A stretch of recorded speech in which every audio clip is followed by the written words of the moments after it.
All right. And here we are, spawning in the bottom position of the map that is Polar Night.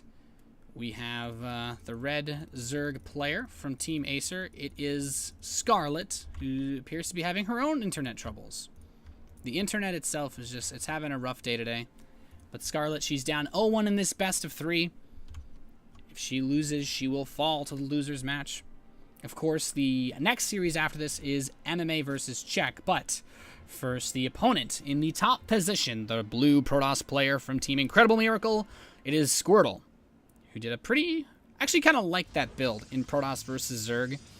It's really weird, because when you do that sort of expand that Squirtle did, and he's already set up to potentially do it again, but I just want to say, when you do an expand like that as a Protoss versus a Zerg player, there's some inherent vulnerabilities. Like, a Nexus first on its own you're probably going to die to incredibly fast Zergling rushes. Anything, any kind of fast pool play is a serious threat.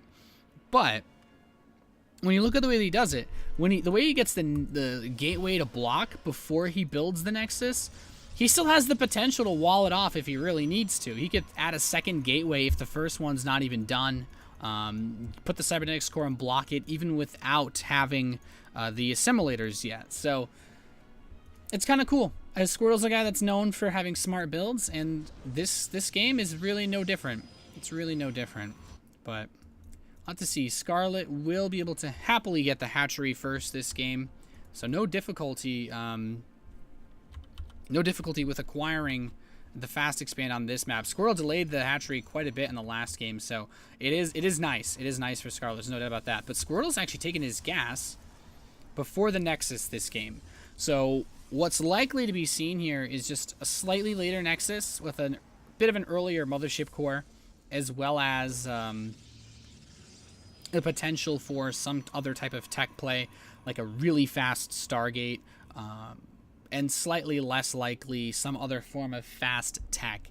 The Overlord comes in, and Scarlett sees, okay, you don't have your Nexus quite as fast this game, sees the gateway though, and with the Zealot on the way, there's definitely that potential for some other type of aggressive shove, like we saw Squirtle attempt to do on Belshir Vestige. So here comes the probe, and Scarlett should see this Nexus start with absolutely no trouble. She can't do too much about it, but she's now placed an additional hatchery. So the spawning pool is done, and this very fast third hatchery from Scarlett is her response. She's kind of saying, I'm not really thinking you're going to be too aggressive. The Mothership core is being chrono boosted out. The Zealot was canceled, so Squirtle doesn't have too much aggressive capacity. And I think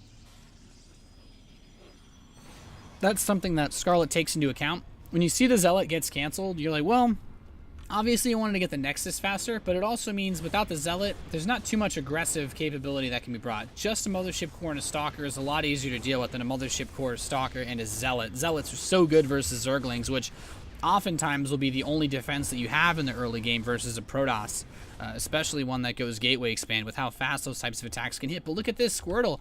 He starts the Stargate back at home, but his probe goes immediately to check that third base. He does manage to sneak out, and he sees, okay, he confirms the existence of the hatchery. He's like, well, that's pretty early.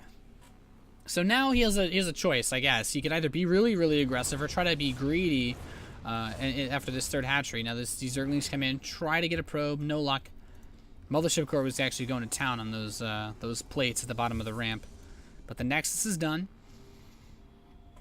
And all that remains to be seen is what exactly Scarlett will do. She has Zergling speed coming in, still mining gas with 2 drones, so there's still a decent bit of income coming in.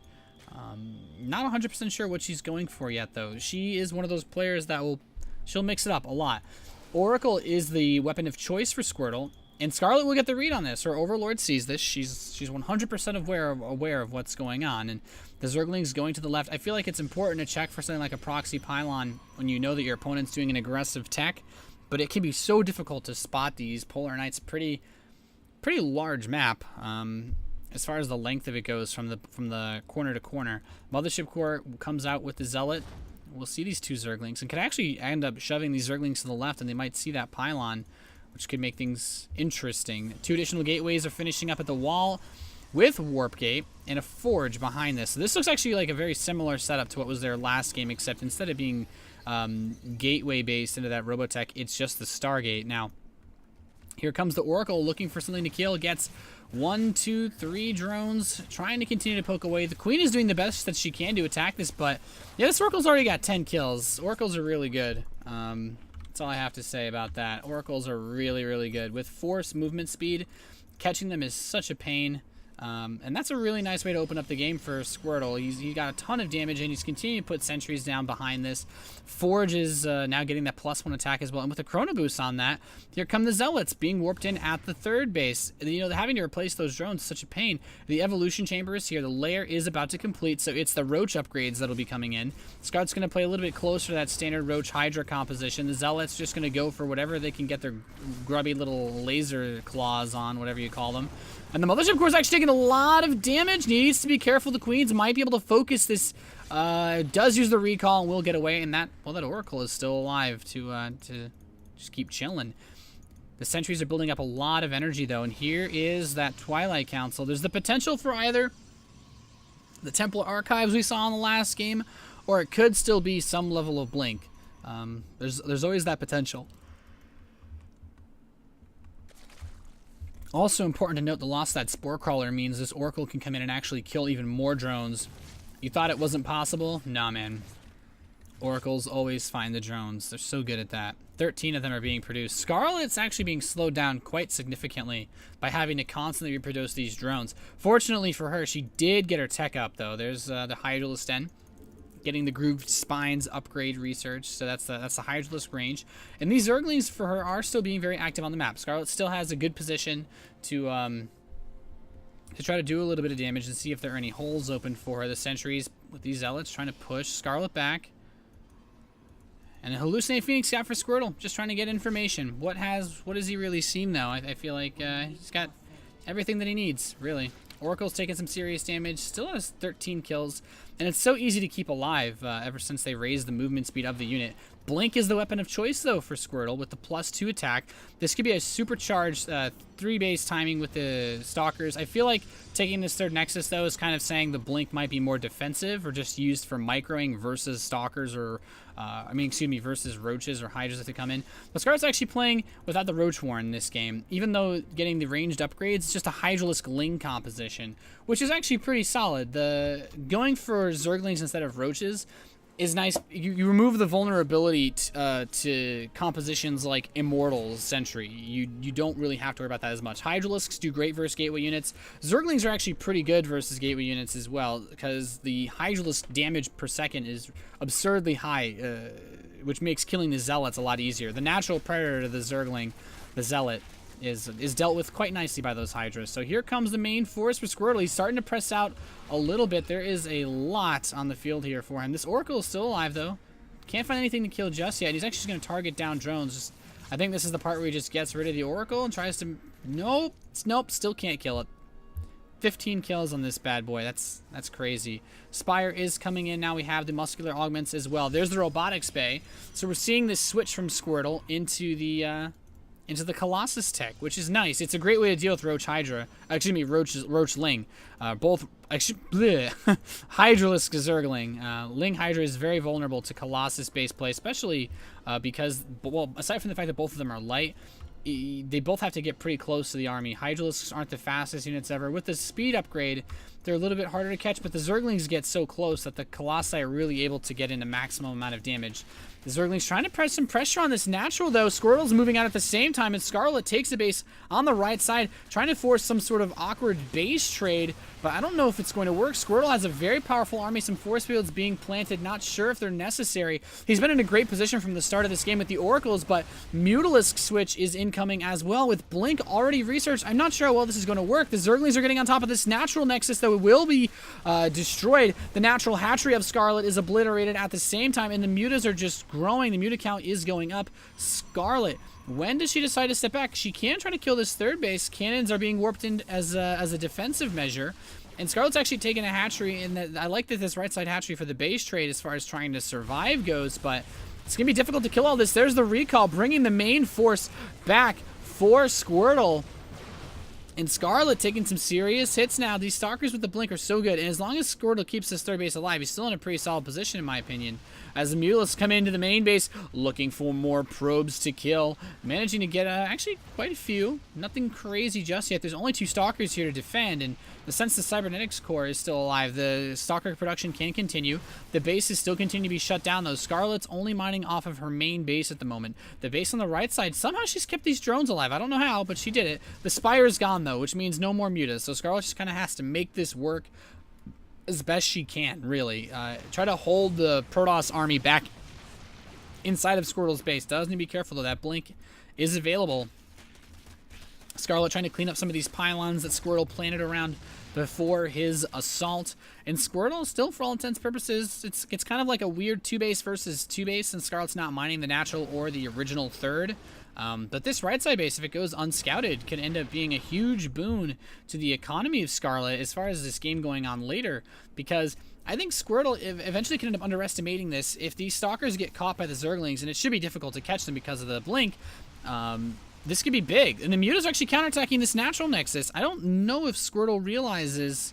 Yeah, Squirtle has no idea about this base. I think this is really nice for Scarlett. He's going to come in here. He's going to be like, well, where are all your drones? Oh, I don't need them because there's no point. Double Spire is on the way. Is this... I feel like there's got to be like a second Spire tucked away somewhere else that's being hidden. Yeah, okay, so just trying to hide it in the event of another base trade, because Scarlett is just trying to force this as much as she can. Just kill off as many Stalkers as possible. The Mutalisk count is so low. I feel like Squirtle hasn't used the Stargate to produce any Phoenix because he thinks killing the Spire means there's no economy to rebuild that or get new Mutas. But Scarlett's just going to come up inside the main base of Squirtle, continuing to focus these Hydras. The Zerglings are coming in. The probes are being pulled defensively. These Mutas are still here, going to town, and Squirtle, he will be able to pick off the natural hatchery once again. What does Scarlett really have back home? Not much. She wants to win this with what seems to be just a pure base trade. I don't know if that's going to be enough, though.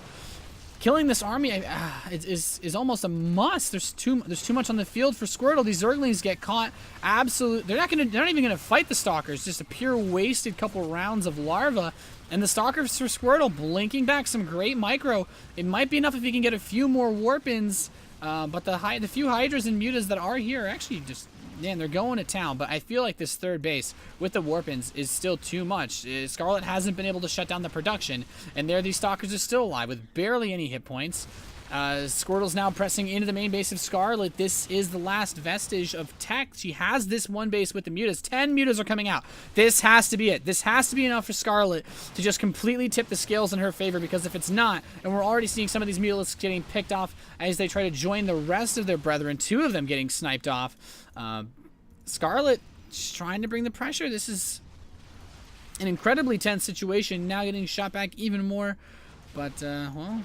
Hydral Ascent is going to be taken out next. I mean, there's double Spire, so as long as Scarlett's mining that right side base, she does have some semblance of a chance. The spawning pool is being rebuilt. Hatchery is being built on the top left side. Scarlett's trying to win this low econ game, but being at half the supply of her opponent, it's looking more and more dire as time goes by. The main base is just, that's it. It's done. It's being picked off. Everything is dying. The probes in the main are picked off. The Stalkers blink up, grab one Mutalisk. A few Zerglings will try to stream into the natural expansion, see if they can pick off this Nexus. The Zerglings don't actually have any upgrades, though, so they're not really that effective. And Scarlett, well, I mean, she's rebuilding this pool. She's gonna try to crank out Mutas and make the most of it. But there's too many Stalkers on the map. She can't actually fight this head to head. She has to just kind of hope that she can snowball some sort of Mutalisk count. And now the Phoenix production has begun. Squirtle's realizing, okay, this might be important. I think Squirtle has enough economy to outproduce Scarlett as far as the Mutalisk versus Phoenix count goes. Mostly because Squirtle, well, I mean, it's mostly because the Phoenix build relatively quickly, and they're just the speed and the range. They can kite the Mutalisks quite well, but Photon Cannons actually destroyed this third base, taking a lot of damage. The Mutas able to pick off some probes. The Stalkers blink up, though, and Scarlett's actually going to lose a few of these Mutalisks. She's trying to do some kiting here, maybe on this Phoenix, but not able to glean too much there. And this Phoenix is going to come in here, perhaps pick off a Muta. Not just yet. 16 more Lings are coming in. If that third base was destroyed, I don't know how I'd feel. But now it's 2 fully saturated bases for Squirtle. And yeah, Scarlett taps out GG. So Squirtle will take the first best of 3 here at the Dailymotion Cup Group A.